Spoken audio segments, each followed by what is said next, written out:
NCMN이라는 단체입니다. 네, 이 내션스 체인저들을 무브먼트, 운동으로 교회와 네트워크하는 그러니까 교회가 잘 되게 하기 위해서 우리가 좀 뭔가 섬길 수 있는 에이전트 역할을 하고 이런 단체입니다. 제가 이거 한번 보여드릴게요. 최근에 우리가 이거 했습니다. 노인복지 향상을 위한 업무 MOU 체결을 했는데요. 이 대한노인회와 했습니다. 2022년 12월 30일 이 체결을 했는데 우리 NCM에는 이 체결을 통해서 무엇을 하기를 원했냐면 대한민국에 요즘 이제 대한민국에 가끔 가보면 눈부신 이 발전을 이뤘잖아요. 이제는 진짜 전 세계에서도 업계를 나란히 하고 또 업계를 나란히 할 뿐만 아니라 업계에서 밀리지 않고 경쟁할 수 있고 또 주도해 가고 있잖아요. 오늘 잠깐 쉬는 시간에 우리 어르신 만났는데 대한민국이 정말 좋아졌어. 정말 최고야. 이렇게 말할 정도로 발전했잖아요. 그런데 그 주역들이 지금 한국 안에도 80대, 90대 어른들입니다. 네. 이 8, 90대 어른들이 그 한국을 그렇게 눈부신 발전을 하는 그 모든 것에 있어서 초석을 다 놓으신 분들이에요. 근데 그 어른들이 이제 정말 이 국익을 항상 했죠. 이게 독일도 오시고 또 영국도 가시고 전 세계로 가셔서 어마어마한 한국의 위상들을 올려놓으셨죠. 그래서 이모 오시네. 저 이모가 얘기했어요. 빨리 해. 그러면서 우리가 이 노인회, 대한노인회하고 이 MOU를 하면서 제가 뭘 얘기하고 싶냐면 이겁니다. 잘 보이죠? 사단법인 NCM에는 대한노인회와 긴급 치료 및 주거 환경 개선이 필요한 어르신을 위하여 이 자리를 마련했다. 내가 사는 반경 5km에 소외된 이웃을 돌보자. 이제 이 얘기를 하면서요. 제가 이렇게 말했습니다. 도움이 필요한 어르신을 돕고 섬기는 일에 앞장서 주셔서 감사하다. 회장님 이렇게 말씀하셨어요. 저는 어떻게 답을 했냐면 대한민국이 오늘날 눈부시게 발전한 배경에는 어르신들의 희생과 헌신, 수고로 이루어졌다. 단순히 우리는 물질적 후원만 하는 것이 아니라 어른들의 희생과 헌신의 정신을 다음 세대가 이어받고 싶다. 이렇게 말했어요. 잘했죠?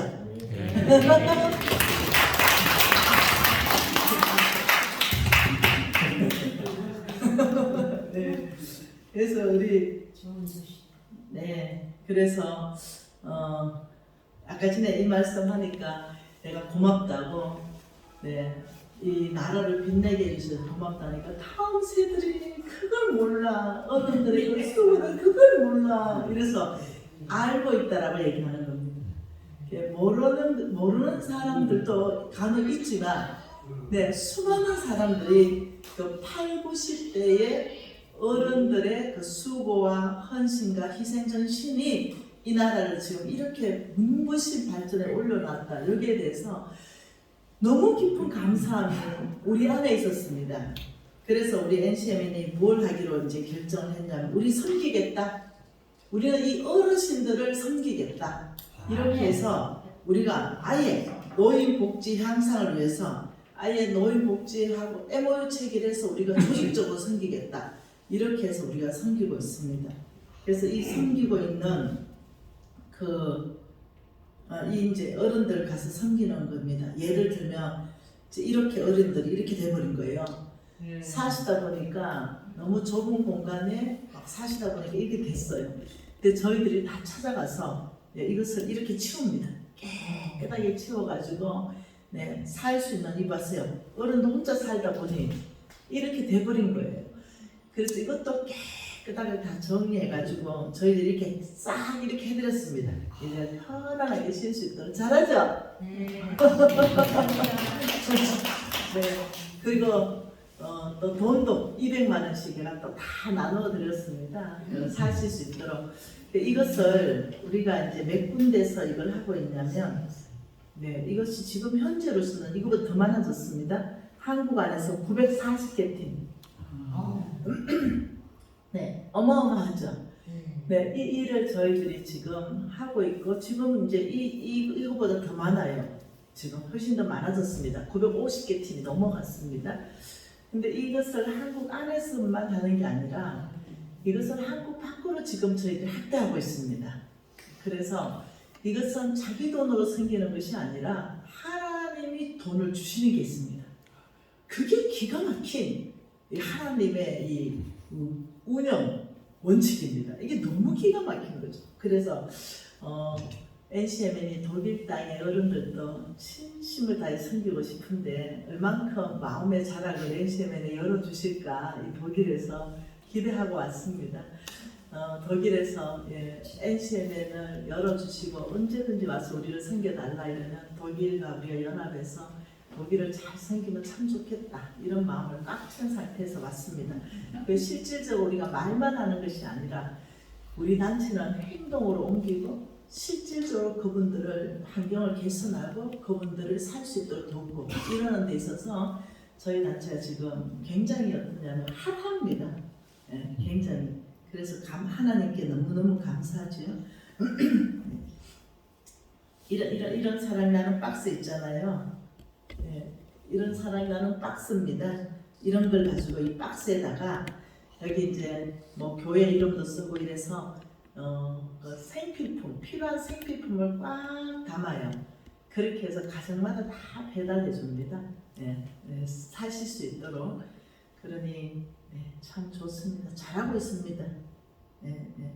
어르신들 찾아가가지고요 침 놔주고 있습니다. 의사 선생님이 직접 다 찾아가서 이런 일들 지금 하고 있습니다. 아주 좋아하십니다. 네, 또 크리스마스가 되면요.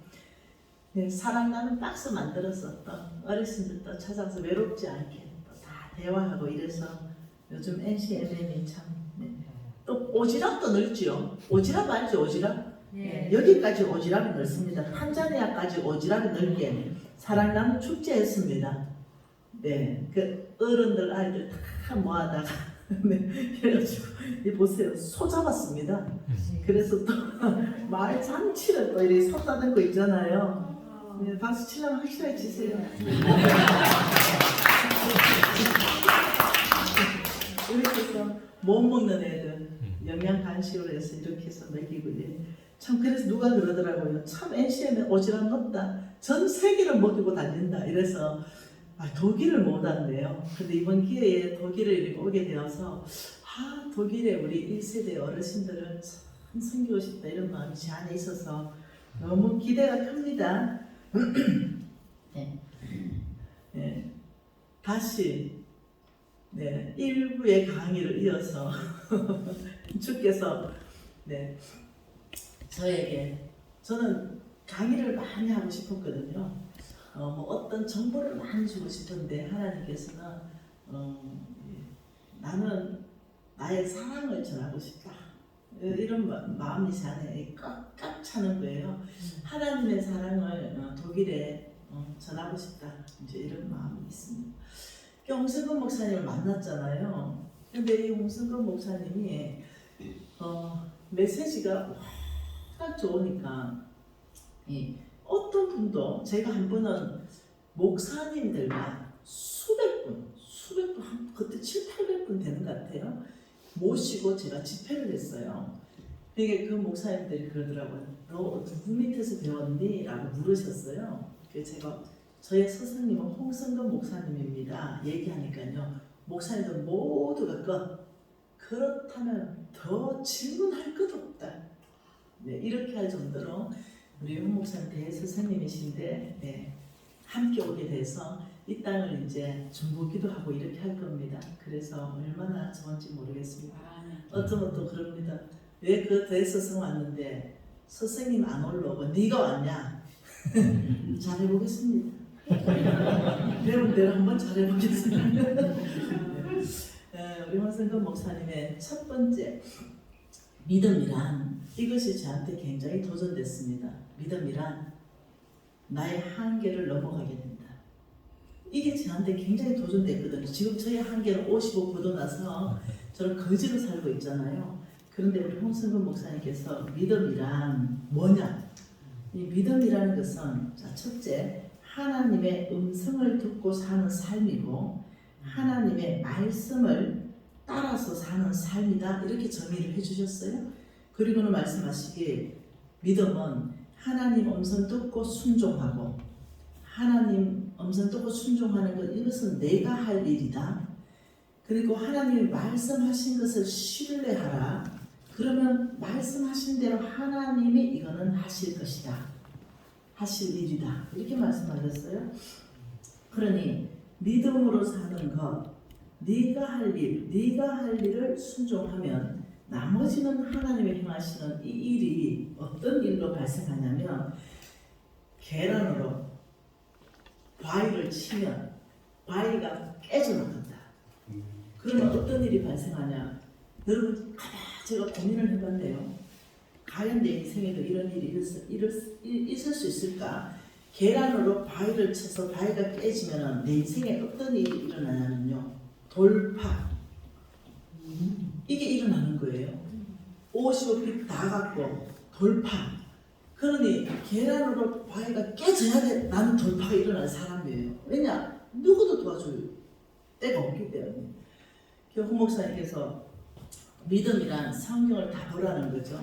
자, 골리앗, 그 어마어마한 골리앗을 쓰러뜨린 것, 다윗의 그 15세 정도 되는 소년이 쓰러뜨렸다. 이건 보통 일이 아닌 거죠. 이것은 계란으로 바위를 깨트린 일이죠. 어마어마한 그 여리고성 절대로 전쟁으로 붙어서 이길 수 없습니다. 과학적으로 못 이깁니다. 그런데 그냥 한 바퀴씩 돌다가 마지막에는 7바퀴 돌아라 하나님이 무너뜨릴 것이다. 이들이 한 것은 오직 하나님 말씀에 순종한 것밖에 없는 거예요. 그것만 가지고 하나님 일하셨다는 거예요. 그러면서 돈에 대해서 말씀해 주시는 거죠. 하나님이 역사하시는 돈에 대해서.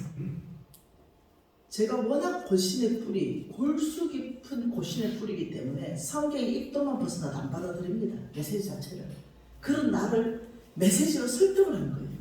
그래서 제가 이제 쭉 메시지를 다 듣고 홍성근 목사님을 찾아가서 50억이나 500이나 똑같은 소리를 듣고는 제가 그래 한번 해보는 거야. 나는 믿음으로 돌파 한번 해보는 거야. 지금 우리 집은 가난하지만 이 50억을 내가 믿음으로 돌파하고 하나님이 누구신지 내가 간증 한번 해보는 거야. 이런 어떤 각오가 섰습니다. 그때 홍 목사님이 가르쳐준 전략을 제가 드리려고 하는 거예요. 그게 성경에 믿음에 대해서요. 이 믿음에 대해서 214번 말하고 있습니다. 구원에 대해서는 218번 말하고 있어요. 그런데 돈이나 축복, 돈에 관련되는 모든 일에 대해서는 3000번 이상 말하고 있습니다. 그러니 성경 안에서 하나님께서는 돈에 대해서 엄청나게 많이 말씀하고 계신 거예요. 근데 저는 이미 우울증 환자가 돼버렸어요. 55 걷어나고 머리털을 뽑히고 장기 팔아라 그러고 우리 아이 납치한다 이러니까 야 이거 우울증 환자가 돼버렸죠. 이런 상황에서 돌파한다는 것은 굉장히 쉽지 않은 상황인 거죠. 힘이 없으니까. 우울증 환자는 자기를 일으킬 힘이 없잖아요. 이런 상황에서 홍 목사님께서 말씀해준 강력한 말씀이 그날 성령의 능력으로 제가 이해되었습니다. 그 메시지가 시편 31편입니다. 시편 31편. 뭔가 내 인생에 어떤 영역의 돌파가 필요하면 이 공식을 쓰라는 거예요. 그래서 제가 이것을 제 개인과 기업과 가정과 교회와 제 사역에 한번 적용해 봤습니다. 근데 저는 모든 영역에 다 돌파를 이뤘습니다. 사역이면 사역의 돌파를 이뤘고 시편 31편 15절 말씀을 기억하라고 말씀하셨어요. 시편 31편 15절 다 같이 읽고 싶습니다. 시편 31편 15절 우리 권사님 안 찾으세요, 선생님? 안 가져와 버렸었나? 한번 읽어드릴게요. 그러면 시편 31편 15절 말씀은 내 인생의 어떤 등불이었습니다. 나의 앞날이 같이 있습니다. 나의 앞날이 주의 손에 있사오니 내 원수들과 나를 핍박하는 자들의 손에서 나를 건져 주소서. 나의 앞날은 나의 미래입니다. 나의 미래가 이거 홍목사님 이거 그리셨어요? 저도 한번 그려볼게요. 자, 여기는 누가 있냐면 미신이라는 사람이 있습니다. 제가 있죠. 여기는 미신이 있습니다. 네. 여러분들은 다 여기다가 자기 이름 넣으면 됩니다. 여기 있는데 여기에 뭐가 있냐면 이런 손이 있는 거죠. 이런 손이 있는데 이 손이 뭐냐면 이게 원수의 손인 거죠. 나를 핍박하는 원수의 손. 그런데 여기에 또 손이 있습니다. 이 손이 또 손이 있는 거죠. 근데 이 손은 뭐냐? 이건 주의 손인 거예요. 주의 손. 이것은 주의 손이고 이거는 원수의 손입니다. 근데 어떻게 말하냐면 나의 앞날이 나의 미래를 말합니다. 나의 미래가 있는데 나의 미래를 누구 손에 맡길 것인가? 나를 핍박하는 원수의 손에 맡길 것인가? 나의 미래를, 나의 시대를, 나의 앞날을 아니면 나를 그 핍박하는 원수들과 나를 핍박하는 자들의 손에서 나를 건지시는 주의 손에 맡길 것인가? 이거는 본인이 선택해야 된다. 이렇게 말했습니다. 근데 저는 지금 어떻게 했냐면 안타깝게도 계속 이쪽을 보는 거예요. 이쪽. 이 원수의 손, 나를 핍박하는 자의 손이 있잖아요. 머리털 뽑아버리고 그 다음 예배하러 왔으면 멱살을 잡고 다 뜯어버리고 그 다음 장기를 꺼내버리겠다 하고 내 아들을 납치하겠다 하고 나를 이 핍박하는 그 원수의 손이 너무 누르니까 계속 글로 바라보고 두려움이 꽉 차 있었습니다. 그러니 나의 미래는 불투명해. 나 굶어 죽을 거야. 아무도 안 도와줄 거야. 나 이래서 할 바에 죽는 게 낫지. 이런 식으로 그 원수가 누르는 손을 계속 바라보니까 이 두려움이 점점 커졌습니다. 불안하고 두렵고. 그 계속 바라보는데 그때 우리 홍성근 목사님이 뭐라고 말씀하시냐면 이런 사람 있습니까? 나의 미래가 두려운 사람 있습니까? 그 사람은 반드시 시선이 원수의 손을 바라보는 사람입니다. 그 사람은 나를 핍박하는 환경 가운데 계속적으로 바라보는 사람입니다. 이 사람은 반드시 시선을 바꿔야 됩니다. 원수의 손과 나를 핍박하는 자의 손에서 건지시는 그분은 전능자 하나님이신가? 시선만 바꿔야 됩니다. 그것이 새 일을 행하시는 이 사람한테 하나님이 큰 능력을 베푸시는 바로 그것은 시선을 바꾸는 겁니다. 이거 돈 들지 않습니다. 이 얘기를 했어요. 그리고 저는 집에 가서 가만히 묵상해 봤네요. 내가 지금 어디를 시선을 두고 있는가? 나를 그 핍박하는 그 원수, 그게 온 정신이 다가 있는 거예요. 그래서 나는 미래는 안 될 거야. 미래는 두려워. 어느 누구도 날 돌봐주지 않을 거야. 일어나지도 않을 일까지 다 보태가지고 원수가 핍박하는 그게 계속 시선이 가 있는 나 자신을 저는 발견했습니다. 그날. 그러니까 그때 홍 목사님께서 그렇다면 시선 바꾸세요. 이거 끊어버리세요. 원수를 바라보는 이거 끊어버리고 시선만 바꿔 타세요. 이것이 저에게는 한 줄기 빛이었습니다.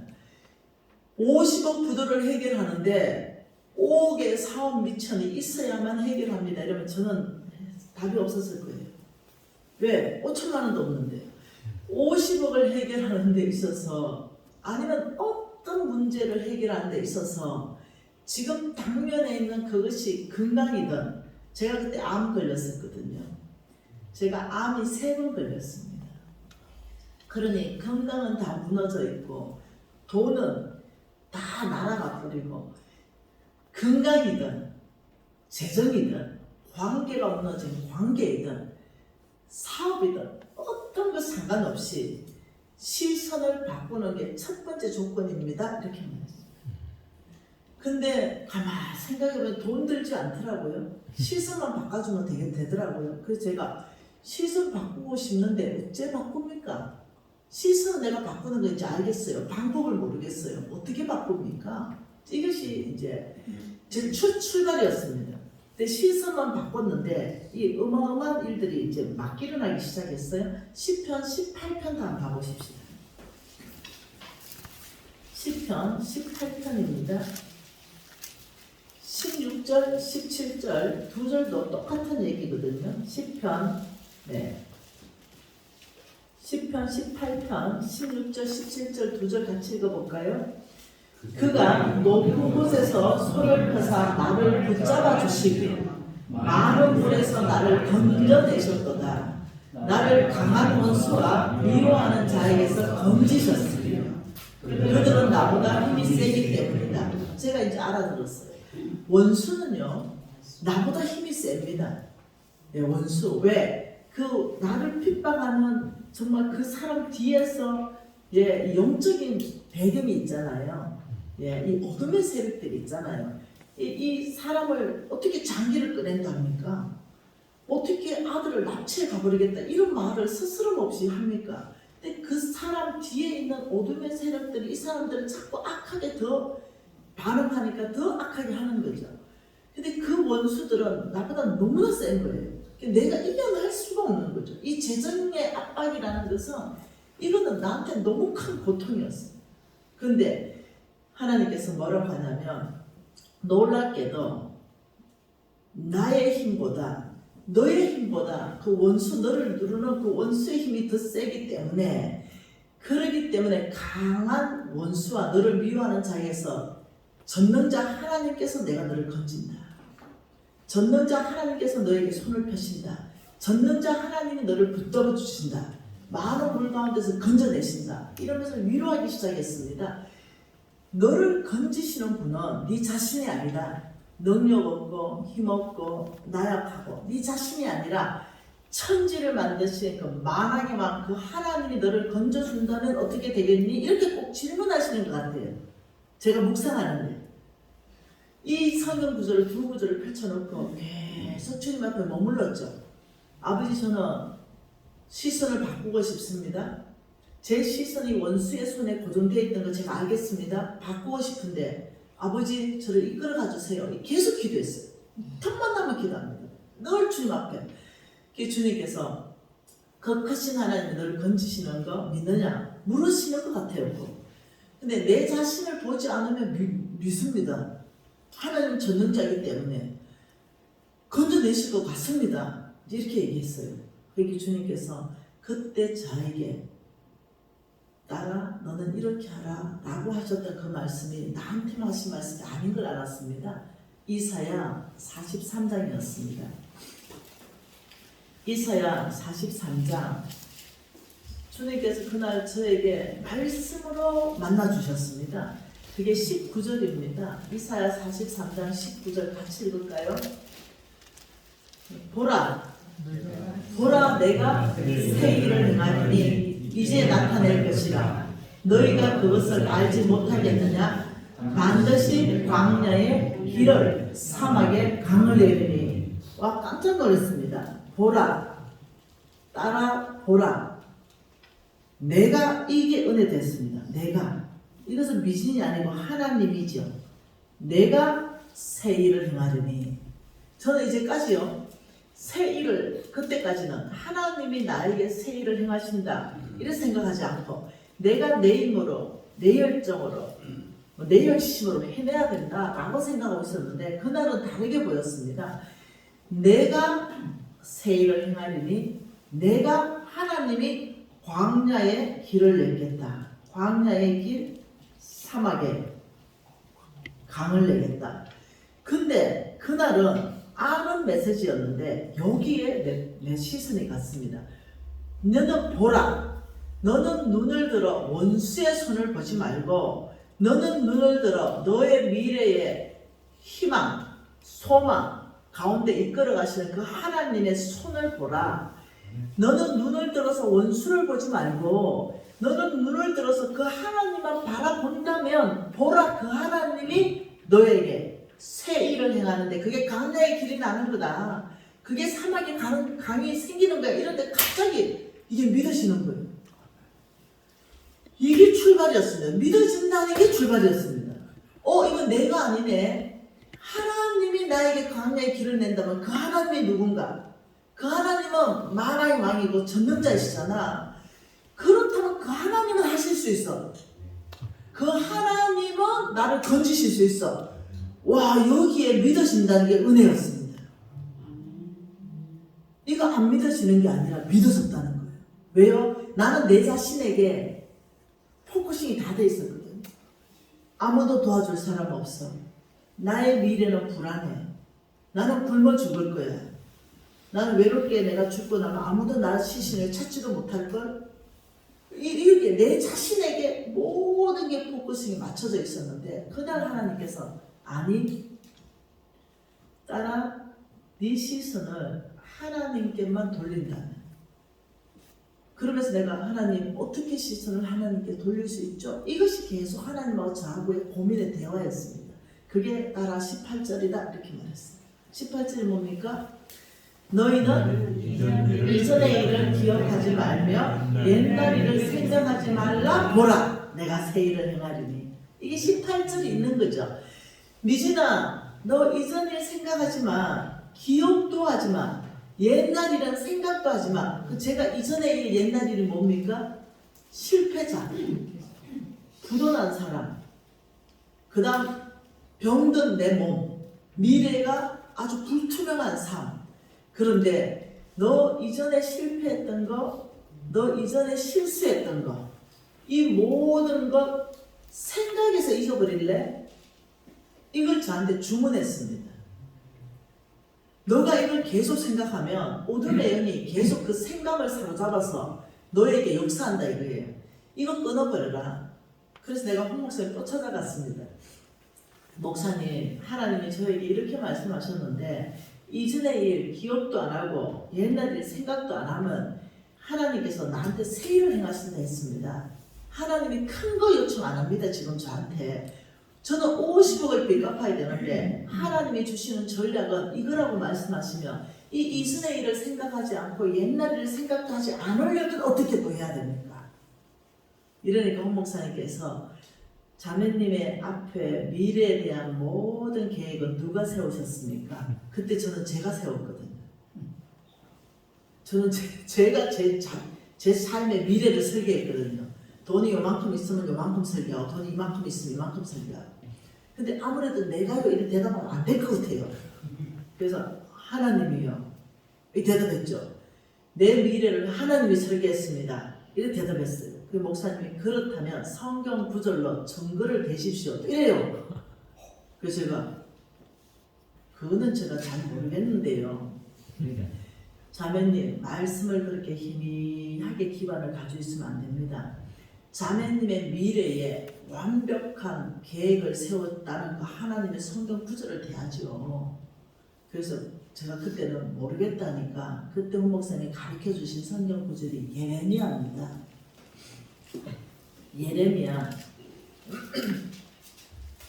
네, 29장입니다. 네, 예레미야 29장 이 말씀을 가지고 아브라함의 시인 모든 사람에게 약속하시는 그 말씀 11절입니다. 같이 한번 읽어볼까요?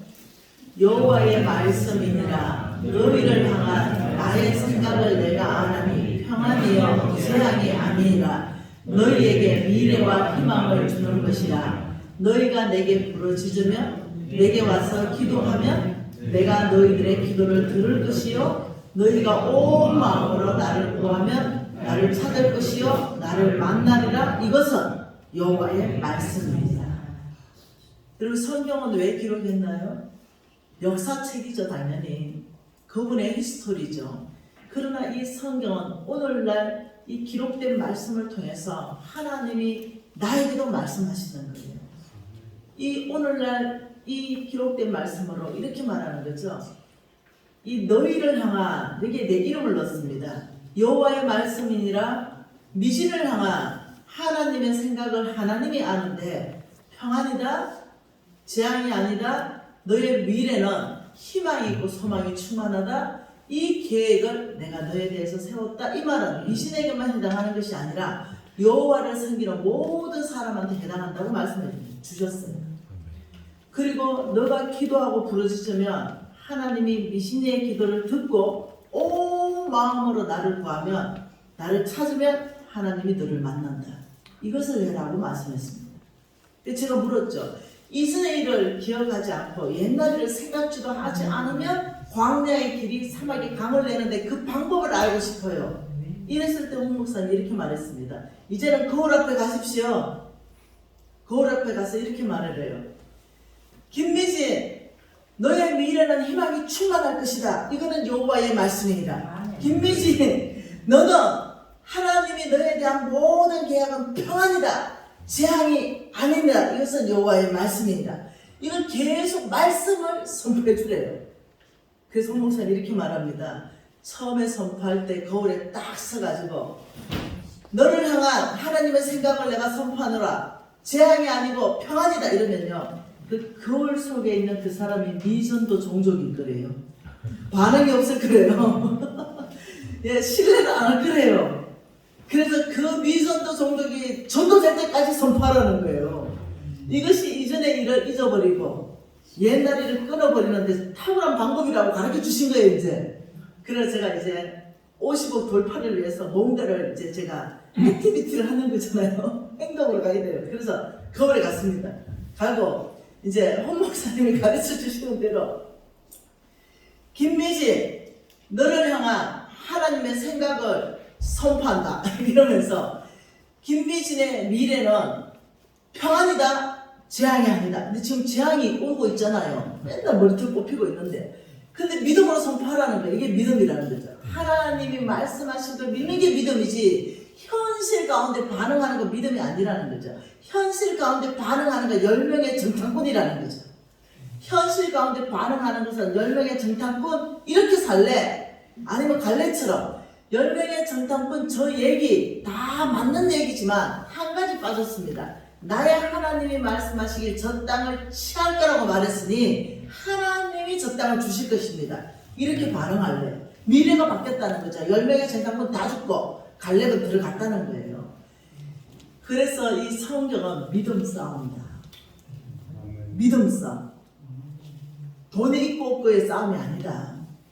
하나님의 경제에 누가 움직일 것인가? 믿음 싸움이다. 그래서 제가 알아들었죠. 그 가니까 미전도 종족이에요. 처음에 그 거울 속에 그 사람 머리는 알겠는데 가슴으로 안 내려와요. 그러니 그래 선포했는데 거울 속에 그 사람이 이런 생각합니다. 아, 내일 또 교회 가면 머리털 다 뽑히는데 분명히 선포했는데 너의 미래는 희망이 있다 선포했는데 안 믿는 거예요. 그런데 홍 목사님 이렇게 말합니다. 물러서지 말아요.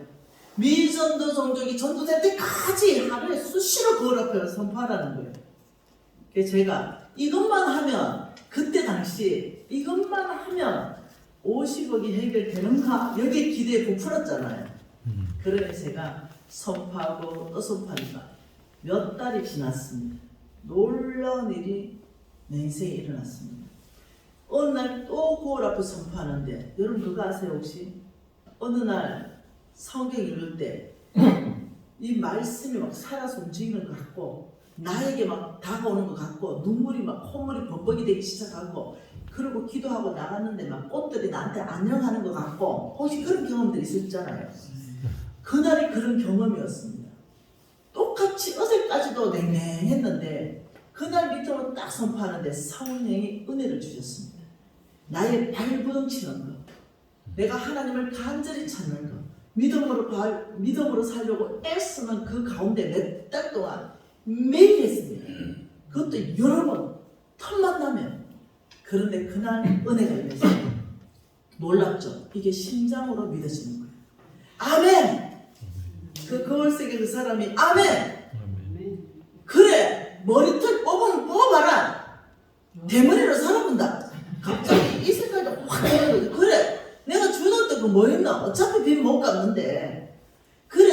와가지고 옛날에는 도망다녔어요. 겁나고 두려워가지고 무서워가지고.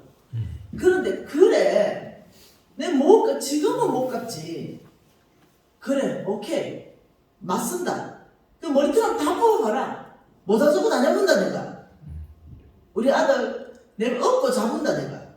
이러면서 괜히 있잖아. 어디서 힘이 솟았는지 맨날 도망다니고 숨어다니고 하던 애가 갑자기 당당해져가 전화 다 했습니다.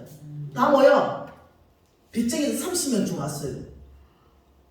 뭐가 그렇게 당당했는지. 그리고 이렇게 말했습니다. 오늘부터 나를 찾아와가지고 머리들 뽑고 이러는 사람들은 빚 안 갚는다. 그런데 기다려주겠다면 반드시 빚 갚겠다. 내가 살아있는 동안 빚 갚겠다.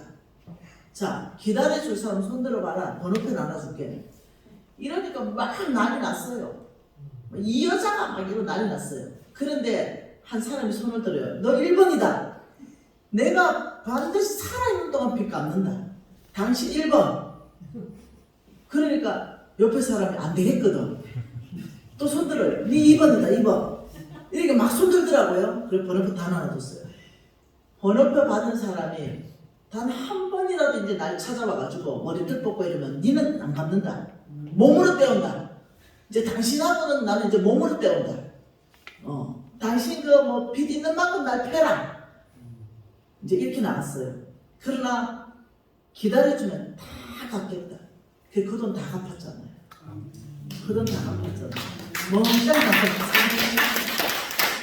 근데 내가 지금 뭘 말하냐면 담대 있었어요.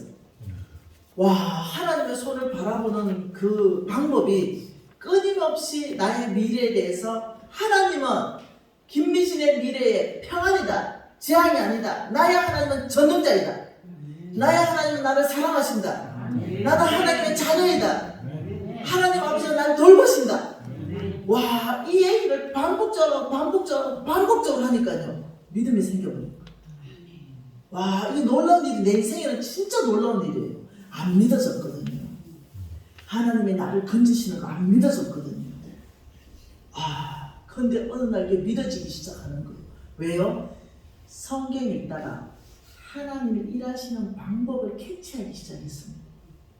하나님이 여기서 일하시는 방법은요, 오늘날도 똑같습니다. 똑같습니다. 이스라엘 민족에게 일하는 그 방법과 오늘 저에게 일하는 방법도 똑같고, 여러분 이 사역이 NCMN 사역이 전 세계 글로벌하게 나갔다 했잖아요. 그리고 NCMN 이 사역 자체가 현재 선교단체 중에 가장 활발하게 하나님 지금도 쓰고 계시잖아요. 한 안에서부터 2만 명이 움직이고 있어요. 이걸 이끌어 가다 보면 얼마나 많은 난관에 부딪히고 어려움에 부딪히고 모함을 받습니다. 모함. 여러분 모함 아세요? 네, 이런 걸 부딪히는 게 제가 어떻게 돌파하는가? 네, 돌파를 해야 될 거 아니에요.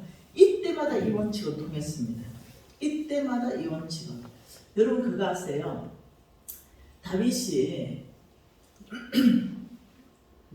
요셉이 이렇게 하나님께서 이렇게 꿈을 크게 줬습니다. 큰 사람이 될 꿈을 줬습니다. 그런데 10명의 형이 이 압제하는 자, 이 손이 된 거죠. 이렇게 아시죠? 이 압제하는 자가 손이 된 겁니다. 그래서 요셉을 막 이렇게 짓눌렀습니다. 그리고는 큰 구덩이에 요셉을 집어넣어버리고 죽이자고 했습니다.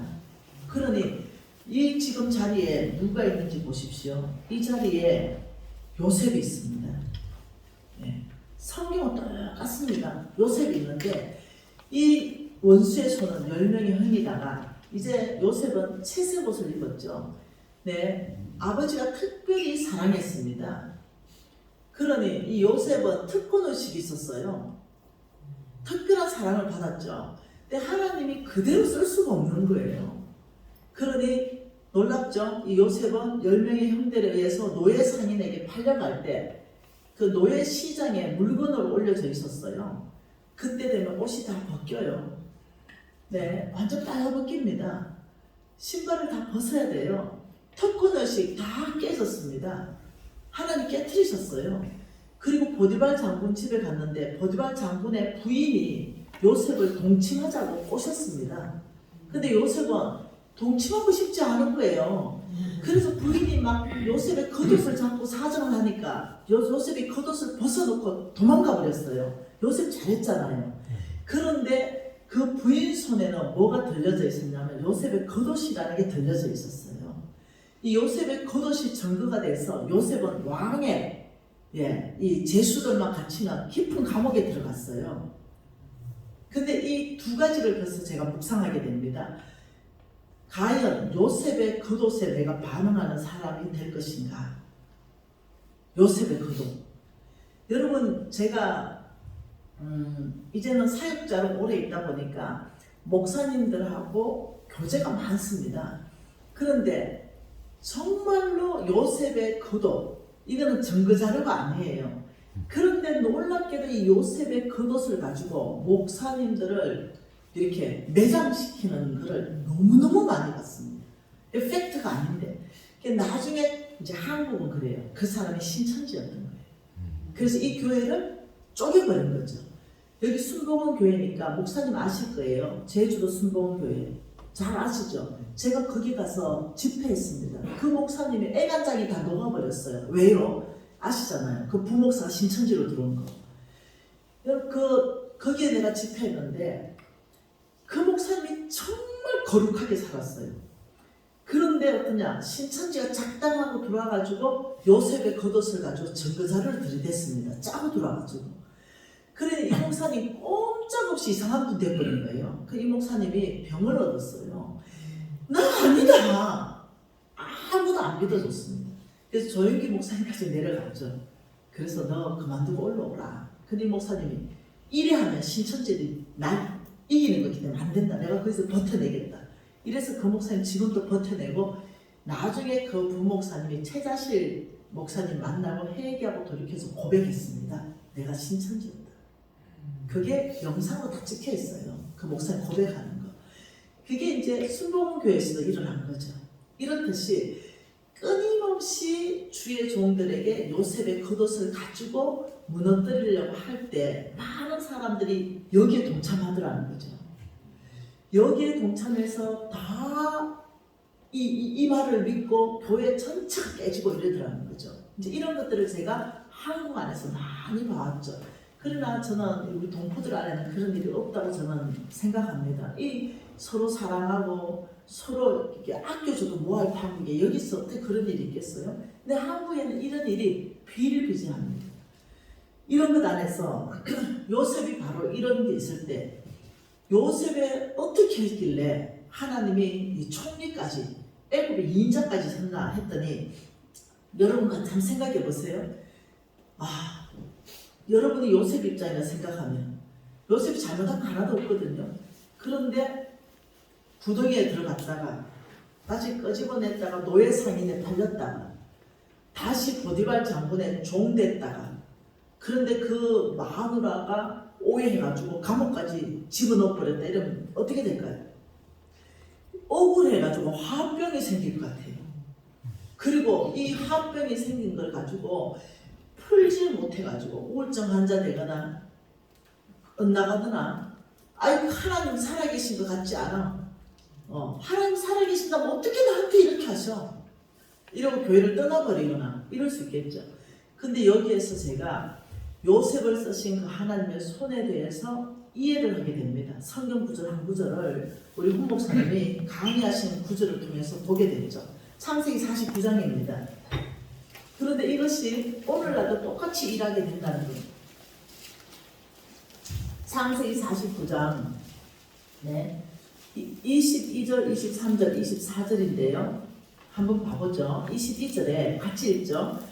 요셉은 무성한 가지 곧 샘 곁에 무성한 가지라. 그 가지가 담을 넘었도다. 활 쏘는 자가 그를 학대하며 적개심을 가지고 그를 쏘았으나 요셉의 활은 도리어 굳세며 그의 팔이 힘이 있으니 이는 야곱의 젖는 이스라엘의 반석이신 목자의 손을 힘입었습니다. 굉장한 말을 한 거죠. 이렇게 말했어요. 활 쏘는 자 누구겠어요? 10명 형, 노예, 상인, 감옥 들어간 보디발 장군 마누라 이 다 사람은 활 쏘는 자예요. 네. 그러나 그 적개심을 가지고 요셉을 죽이려고 그렇게 활을 쏘았으나 성경은 이렇게 정언합니다. 요셉의 활이 도리어 굳세었다. 이유가 있다. 이는 그의 팔이 힘이 있었는데 이는 야곱의 전능자 이스라엘의 반석이신 목자의 손을 바라봤다. 힘입었다. 이 말은 이겁니다. 이 원수들이 나를 죽이려고 할 때 예를 들면 요셉이 그래 두고 보자.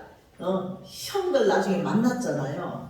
그러면 형들한테 형들이 나를 팔았지. 내가 지금 오늘날 이렇게 힘이 있거든. 다 감옥에 넣을 거야. 이렇게 하지 않고 뭐라 합니까? 형들 두려워 마십시오.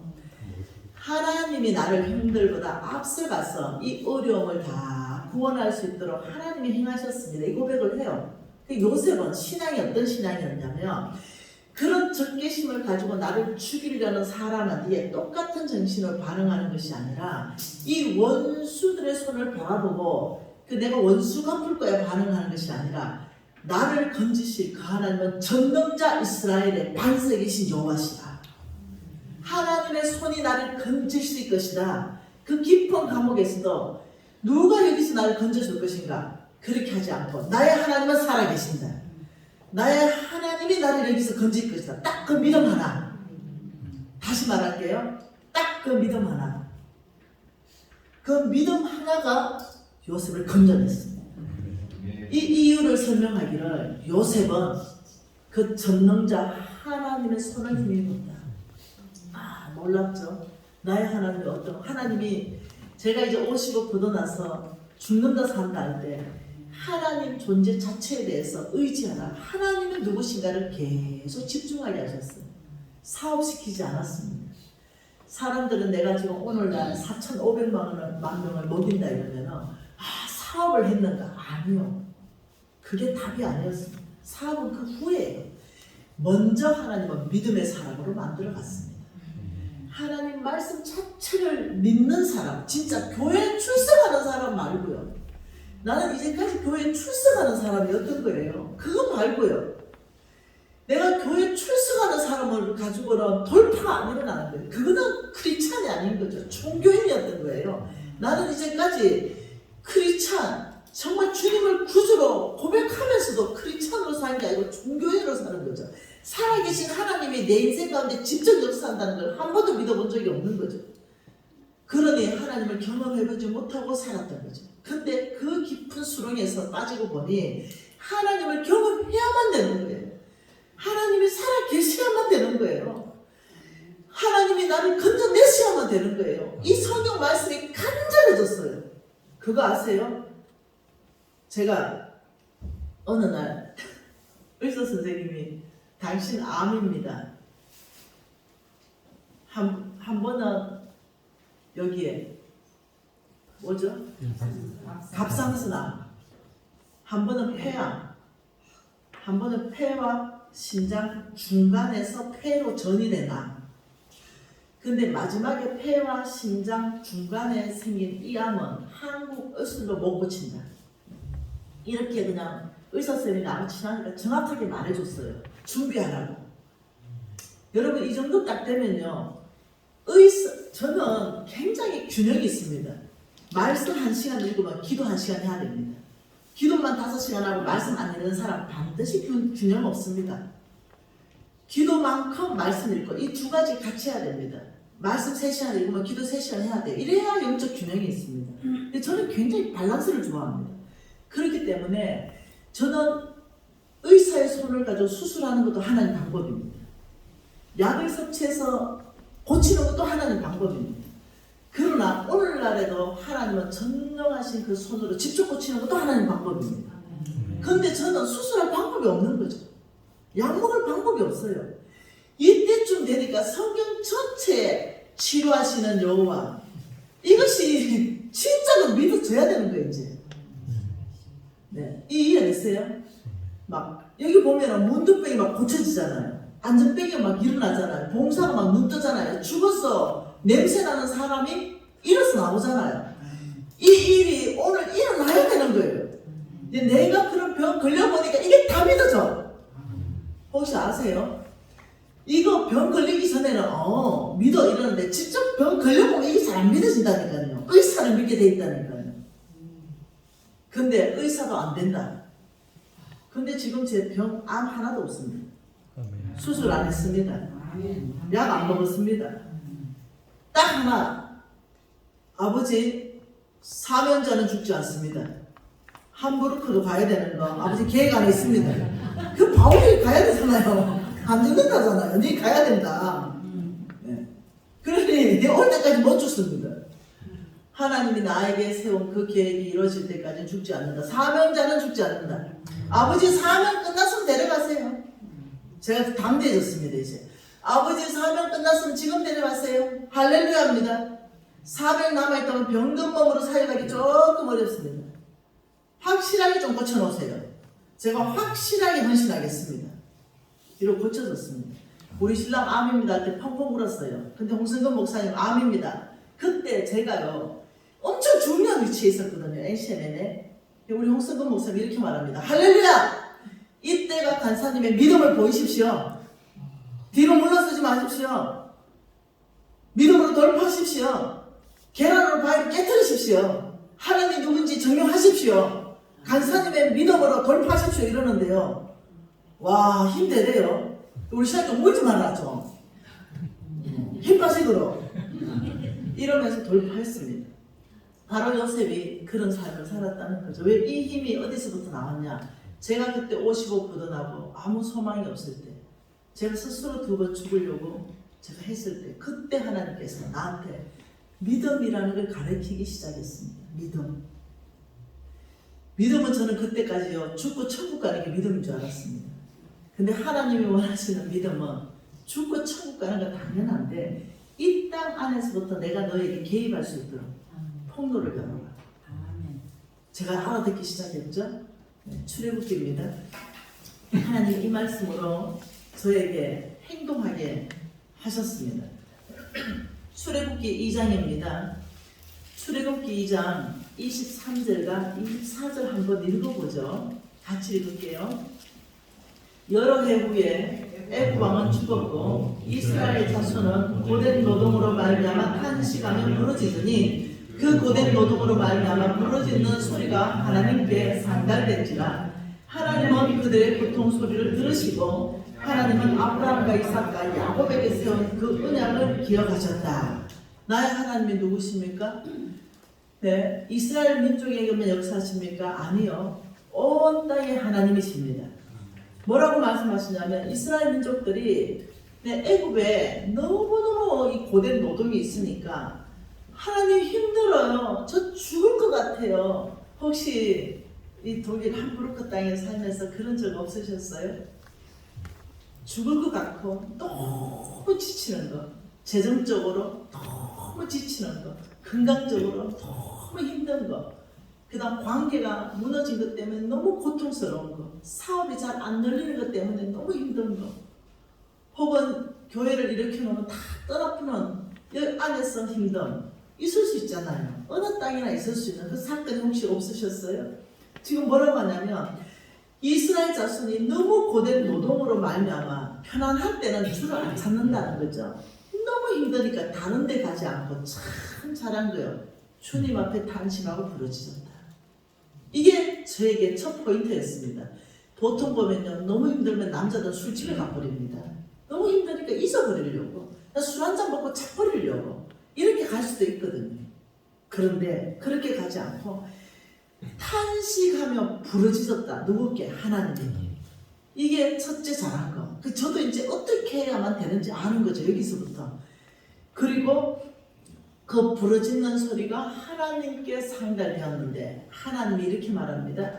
그 사람들이 부르짖는 고통 소리를 들었다. 그리고 내가 세운 언약을 기억했다. 이렇게 말했어요. 그러면서 제가 출애굽기 3장 7절 보죠. 출애굽기 3장 7절 같이 읽죠.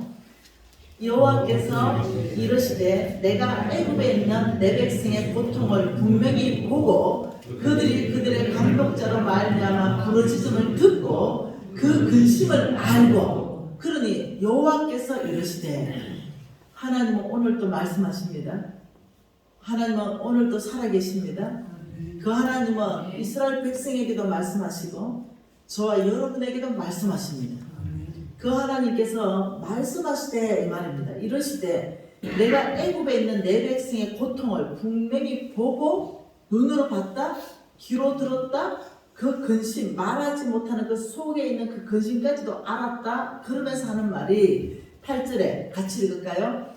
내가 내려가서 그들을 애굽인의 손에서 건져내고 그들이 그 땅에서 인도하여 아름답고 광대한 땅, 젖과 꿀이 흐르는 땅으로 데려간다. 이렇게 말했어요. 그래 이겁니다. 한번 봐보죠. 이 그림 한번 그려보죠. 지금 놀라운 일이 발생했어요. 여기에 이 땅에 이 사람들이 너무나 고통스러워요. 너무나 고통. 이것은 모든 종류의 고통이 다 해당합니다. 근데 하나님께서 여기서 참 놀랐습니다. 듣고, 보고, 안다, 알고. 동사 3개 쓰였죠. 그러니 나는 너의 고통을 봤다, 들었다, 알았다. 이래 말하면서 하나님이 이렇게 말합니다. 내가 내려가겠다. 어디로? 너의 고통의 현장으로 내려가겠다. 근데 여기에 하나님을 내려오시게 하는 게 뭐냐면 여기에 부르짖는 거예요. 부르짖음. 여기에 돈이 안 드는 거예요. 여기에서 하나님이 내려오시게 해야 되는데 그 통로를 누가 만드냐면 내가 만들어야 됐었어요. 제가 50억이 지금 고통스럽잖아요. 이제까지는 이 고통을 안고 어디로 갔냐면 친구들한테 갔어요. 야, 돈 좀 빌려주라. 그래서 이 돈 빌려가지고 이쪽으로 바꾸고, 그게 이 50억의 고통을 가지고 해결하려고 내 옛날에 교제했던 사장들한테 갔어요. 친구들한테 갔어요. 그 돈 빌리려는데 빌려줍니까? 망한 사람한테 누가 돈 빌려줍니까? 그러면 어떻게 내 망한 거 모르는 친구들, 그런 사람한테 또 전하고, 사람을 의지했죠.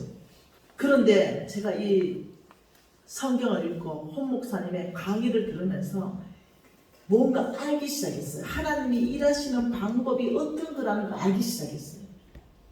요셉을 통해서 요셉이 하나님을 전능자 하나님의 손을 받던 거 제가 알기 시작했죠. 그러면서 이 이스라엘 백성들이 하나님이 이스라엘 백성의 고통 가운데 내려오는 그 통로를 만들어냈다는 거, 부르짖었다는 거, 간절해졌다는 거, 다른 데 가지 않았다는 거.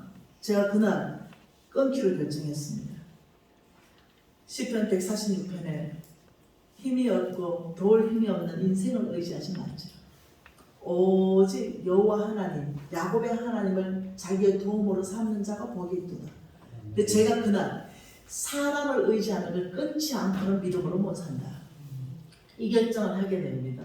그리고는 제가 나의 하나님이 내 고통으로 신방 오게 하셔야 되는구나. 여러분 왜 너무 답답할 때 목사님 신방 좀 오소, 목사님 신방 좀 오세요, 좀 기도 좀 해주세요 이러듯이 내 하나님을 내 고통 가운데 신방 오게 해야 된다. 여기에 대해서 제가 이제 그때부터 작전기도 들어갑니다. 하면 금식기도 들어가고 아버지 그때는 계속 50억 주세요 50억 주세요 이러고 다녔는데 다 끊었습니다. 아버지 고통스러워요. 여러분 자식이 잘못할 수 있죠. 그러나 자식이 울고불고 매달렸는데 우리 하나님 조건 하나도 없습니다. 이 이스라엘 민족들이 못된 짓 해가지고 우상 숭배해가지고 이래 됐거든요. 그런데도 고통당하니까 주야 아버지 살려달라 하는 거예요. 똑같죠. 저도 잘못했어요. 제가 망한 이유가 이때 있잖아요. 제가 나중에 또 감당할지 모르지만 부정지각이 사고 했거든요. 네, 실수했어. 지금 아무튼 뇌물도 쓰고 이런 부정지감이 내 안에 있었어요. 근데 우연했던가 내가 잘못해가 이래 됐는데 딱 보니까 아무 조건 없어. 주님 앞에 다시는 아버지 우상 숭배하지 않겠습니다. 우리 좀 건져주세요. 아버지 다시는 부정지각에 사업하지 않겠습니다. 내 좀 건져주세요. 똑같잖아요. 그래서 그날부터 나의 이 50억 가운데, 이 고통 가운데, 이 상황 가운데, 이 암 걸린 이 병든 몸 가운데 하나님이 신방 오면 이거 게임이 끝난다 이거. 하나님이 내려가겠다, 건져내겠다, 인도하여 데려가겠다. 여기에 조건 아무것도 없어. 단 단지 하나님 앞에 믿음으로 부르짖는 것. 나의 하나님은 누구신가? 아버지 전능자입니다. 아버지 나를 건지시는 분이십니다. 아버지 이 원수의 손, 이 손에서부터 건지는 이 전능자의 손을 바라봅니다. 아버지 고통스럽습니다. 아버지 이 병도 좀 고쳐주십시오. 아버지 이 50억, 아버지 이 어려운 가운데서 아버지 저를 좀 건져내 주십시오. 다른 조건 아무것도 없습니다. 날마다 부르짖었습니다. 근데 놀랍죠? 하나님이 제 고통 가운데 신방 오셨습니다. 여러분 하나님의 신방 오니까 문제가 해결되게 돼요. 네. 병든 몸의 문제가 해결되고 재정 50억의 문제들이 해결돼 가기 시작하면서는 회복돼 가기 시작했습니다. 여러분 이 스토리 어떻게 회복돼 갔는가? 어떻게 신방 오셨는가? 요거 내일 하겠습니다. 할렐루야. 네. 오늘은 여러분 한 가지만 제가 말하고 싶습니다. 하나님은 누구신가? 그분은 살아계신다. 그분은 나에게 관심이 너무 많다. 하나님께서는 내 이 문제 가운데 신방 오기를 기다리고 계신다. 근데 이 통로는 내가 만들어내지 않고는 방법이 없다. 내가 만들어낼 때 하나님 오신다. 하나님 앞에 고통스럽다 부르짖어야 된다. 내 문제를 해결해달라고 내가 하나님한테 말해야 된다. 그리고 나의 미래는 잘 된다고 선포해야 된다. 이 부분이 전체를 통틀어서 뭐냐면 소망을 하나님께 두는 자는 복이 있도다. 다시 한번 해보는 겁니다. 왜냐하면 조건 아무것도 없습니다. 이 독일 땅 안에서 제가 확신하는 한 가지가 있습니다. 하나님께서 늘 저에게 약속하신 게 뭐였냐면 네가 가는 곳마다 내가 15분 말을 널 두었다. 저는 독일 땅 안에 오늘 우리 목사님이 한 명이라도 변화받고 새롭게 되면 만족하게 되는데 네, 저는 그렇게 생각하지 않습니다. 목사님. 저는 이 메시지를 듣는 모든 사람이 변화받고 정말 하나님이 각 사람에게 신방 와서 감정이 펴져 나오는 겁니다. 그래서 교회가 부흥하는 겁니다. 그래서 그 부흥 집회 아닙니까? 그래서 신앙이 부흥하고 사실 이 왕의 재정 집회는 돈 얘기 아닙니다. 믿음 이야기입니다. 그래서 저는 이 분들이 그냥 공식입니다. 1 더하기 1은 2가 딱 나오듯이 하나님의 말씀에는 공식대로 나옵니다. 공식대로. 그렇기 때문에 저도 되고 소문진이 간사님도요 간증이 보통 있는 게 아닙니다. 저분도 해낸 분입니다. 네. 누구든지 그 공식 안에 들어오는 누구든지 예수 믿으면 구원 얻는 거 못된 짓에도 구원 얻잖아요. 공식이잖아요. 살인해도 예수 믿고 회개하고 그렇게 구원 얻잖아요. 그 공식이잖아요. 그렇듯이 재정도 마찬가지입니다. 공식입니다. 그래서 내일부터는 실질적으로 공식을 가르쳐 드릴 것입니다. 어떻게 할 때 재정적인 부분에 회복이 일어나는가 그 공식에 대해서 소망이 충만하죠. 네. 오늘 딱 기도 하나 하십시다. 아버지 성령에 갈급하게 해주십시오. 하나님을 향한 아버지 갈급한 마음을 위로가 더 부어주십시오. 아버지 저 말씀 들을 때 성령의 능력으로 이해하게 해주십시오. 평성으로 기도하시겠습니다. 아버지 갈급한 영을 부어주십시오. 성령에 갈급하게 하시고 아버지 성령 하나님 정말 우리 가운데 성령의 능력으로 이 말씀들을 이해하고 알아듣게 하셔서 아버지 우리 이 한 그룹 안에 아버지 감정이 크게 일어나고 아버지 개인이 부흥할 뿐만 아니라 가정이 부흥하고 기업이 부흥하고 교회 공동체가 아버지 부흥하는 일을 경험하게 주시옵소서. 아버지 크게 기대합니다. 우리의 신앙 가운데 다시 한번 믿음으로 아버지 일어날 수 있도록 아버지 우리의 마음을 일으켜 주십시오. 다시 한번 아버지 믿음으로 일어날 수 있도록 아버지 우리의 마음을 아버지 일으켜 주십시오. 주님께서 우리의 마음에 도전해 주시고 아버지 일으켜 주셔서 교회가 힘을 얻게 하여 주십시오. 한 그룹 교회 안에 아버지 영적 부흥을 주십시오. 다시 한번 믿음으로 도전할 수 있는 힘을 주십시오. 이번 집회를 통하여 하나님의 사람들을 일으켜 주십시오. 아버지 한 그룹 교회들이 견고해지는데 아버지 이 집회를 사용하여 주옵소서. 하나님 아버지 부족한 종 간절히 기도합니다. 아버지 종이 함부로도 독일 땅 안에 아버지 종을 보내사오니 아버지 종을 통하여 주님 함부로 땅 안에 아버지 다시금 믿음의 부흥을 주십시오. 아버지 믿음에 다시 회복을 주십시오. 아버지 간절한 마음이 주로부터 아버지 일으켜 주십시오. 아버지 그래서 믿음에 도전하는 사람들을 일으켜 주십시오. 주십시오. 아버지 믿음으로 도전하는 자마다 하나님을 경험해서 감정자를 일으켜 주십시오. 아버지 그 상부를 그 하나님 교회가 경고하는데 이 공지배를 써주시옵소서. 아버지 간절하게 기도합니다. 예수님 이름으로 기도합니다.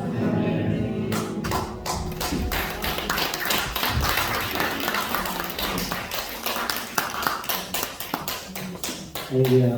나는 지고 있습니다. 이 감동 받을 때 섣불리 약속하지 마십시오.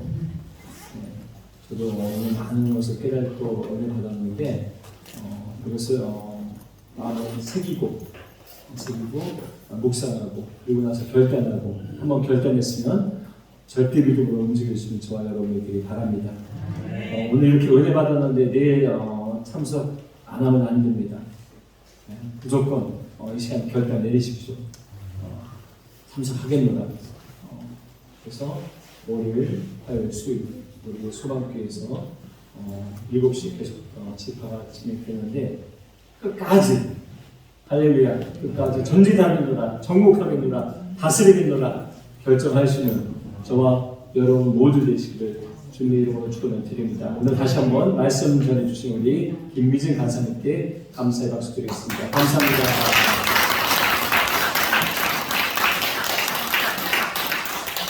우리에게 다시 소망을 주기 원하셔서 이 집회를 허락해 주신 우리 하나님께 영광의 박수 드리겠습니다.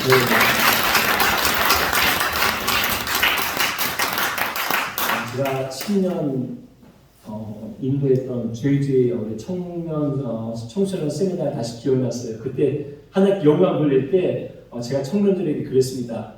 박수만 치면 안 됩니다.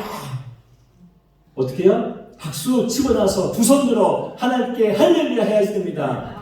할렐루야 한번 해볼까요? 네. 아니야 박수 치고 그러고 나서 할렐루야 아멘. 이건 아니에요. 약해서 안 넣으면 안 돼요. 그래서 제가 그랬어요. 청년들에게 우리 증인들 여기 계십니다. 온몸을 다해 한번 하자. 그래갖고 발로 그냥 막 그냥 뛰었어요. 하나님 이 발로 우리들의 삶에 모든 악한 마귀 원수를 무너뜨리게 할 주옵소서. 힘내게 할 주옵소서. 이 시간도 여러분의 삶에 절대 승리, 절대 믿음, 절대 하나님의 역사가 차고 넘치기를 주님의 이름으로 축원을 드립니다. 할렐루야. 축도하고 오늘 모든 순서를 마치겠습니다.